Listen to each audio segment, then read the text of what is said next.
John Ulzheimer is known as one of our nation's most recognized credit experts. Having worked for 28 years in the credit industry, John has become one of the most prolific speakers about credit and the go-to authority on answers to credit-related questions. Credit Countdown with John Ulzheimer. Hello, my name is John Ulzheimer. I am a consumer credit expert. I have almost 30 years of experience in the credit industry.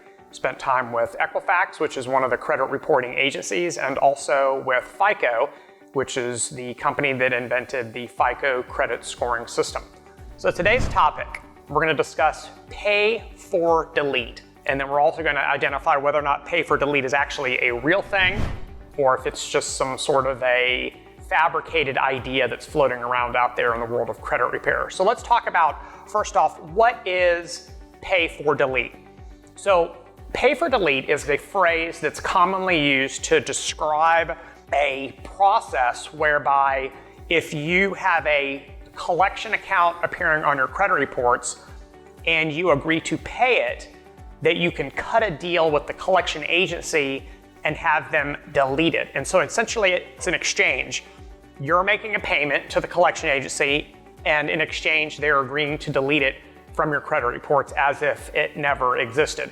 So what is the practical impact of deleting something from a credit report? Well, when you delete something from a credit report, it ceases to appear on your credit report, obviously, and it also ceases to be considered by any credit scoring systems. And the reason is because credit scorers do not have a memory. They don't know what used to be on your credit report.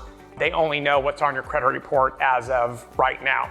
So the pay for delete effectively causes a collection account to be removed and no longer able to be considered in your credit score. So the question is this a real thing?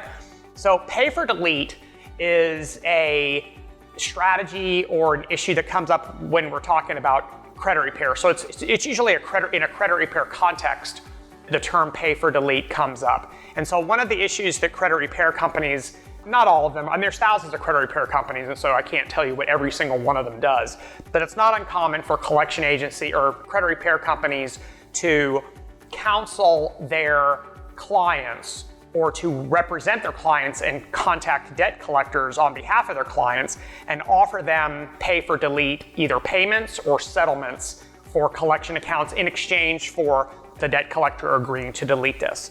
So it actually puts the debt collector in a really tough position because now they have to weigh whether or not getting a payment from a debtor, whether it's a payment in full or a partial payment for a collection debt, is worth them going through the process of deleting something from the consumer's credit report. And keep in mind, most debt collectors report information to all three of the credit reporting agencies. And so essentially the deletion would be three separate deletions, one each from each of the three credit bureaus.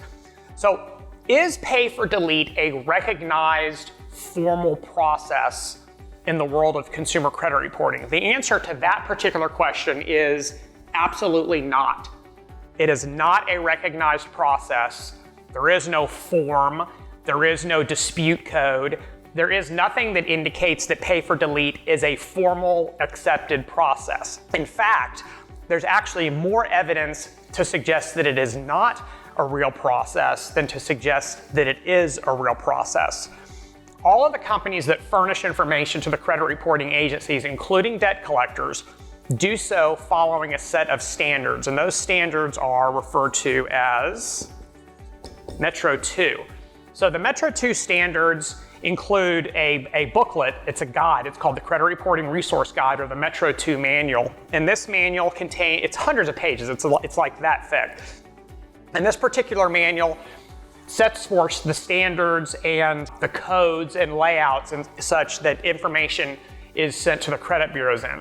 One of the issues that is addressed with respect to debt collections, and so in other words, third-party collection agency accounts, is there's actually language in the Metro 2 manual, every version that I've ever seen, and this version goes back decades because every year it's republished, that specifically gives the conditions under which a collection account is supposed to be deleted. And there's a variety of reasons why a collection account should be deleted. If it's incorrect, obviously it should be deleted. If it's unverifiable, then obviously it should be deleted. If the original creditor called back the debt and there is no more collection, then obviously it should be deleted. There are some other conditions whereby if a medical collection is being paid by the insurance company or has been paid by the insurance company, then the credit bureaus are actually the ones who will delete that one. But pay for delete of a garden variety collection account is not one of the conditions by which a collection is removed from a credit report. In fact, there is language in the guide that specifically says do not delete collections simply because they've been paid. Only delete them if they're erroneously reported. And so then the question is, well, we know that pay for delete isn't a formal process. Well, is it even an informal process? And the answer to that question is yes and no. Do pay for deletes happen? Probably. Is it an actual process that is recognized by any legitimate source or player within the credit reporting industry? It is absolutely not. But there are thousands of debt collectors in this country, and to the extent that one of them will delete collections from your credit reports in exchange for you making a payment to them or paying them in full or settling the debt, I'm quite certain that happens. However, there is no formal recognized process for that to occur. Earlier I mentioned that there's no form that captures a pay for delete agreement. That's important, and I'm going to dig into that a little bit. Everything in the credit reporting world is all based on forms, right? Dispute resolution process, there are multiple forms that are involved in that process. The organic monthly reporting by a furnisher to the credit reporting agency all has to be done using a specific language and format. So it's all very formalized and it's all very organized, and it's also very uniform, meaning that everybody that reports information to the credit bureaus uses these same forms. So it's not like there's some form floating around out there that people in my line of business are not aware of as it pertains to deleting items from credit reports. It's the same form, and it's been the same form for decades. The only difference now is it's automated versus 3 decades ago it was actually a printed form that was sent through the US mail or over a fax machine. There's nothing on any of those forms that indicates the deletion of a collection in exchange for payment. So that's one of the issues. And finally, items on credit reports are supposed to be removed because they're wrong, or that they're not verifiable, or they're outdated. They're not supposed to be removed simply because you paid them, okay? So I think, to kind of tie a bow on this with a little bit of an opinion, to the extent that a collection agency is deleting a valid collection simply because they've been paid, is really unfair to the next lender down the road, because the next lender should be able to see that you had a debt that went to collections because you didn't make payments. And so to the extent that you're essentially removing that from the record, you're not really helping the industry as a whole, because the next lender may think that this particular consumer is a better credit risk than they really are, and they may approve a loan.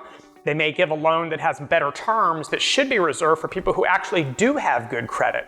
So I don't know that it's actually a good thing. I know it's probably a good thing for the one consumer who wants it off their credit report, but as kind of at a macro level, clearly I don't think it's a good idea. So anyway, pay for delete, not really a real thing, probably does happen, but not through any sort of a formalized process. If you have any questions about this, please drop them in the section below, comment section below. I'll do my best to answer them. It was really nice spending time with you today. Have a great rest of your day, and we'll talk again soon. For more videos and credit tips from John Ulzheimer, go to www.tradelinesupply.com.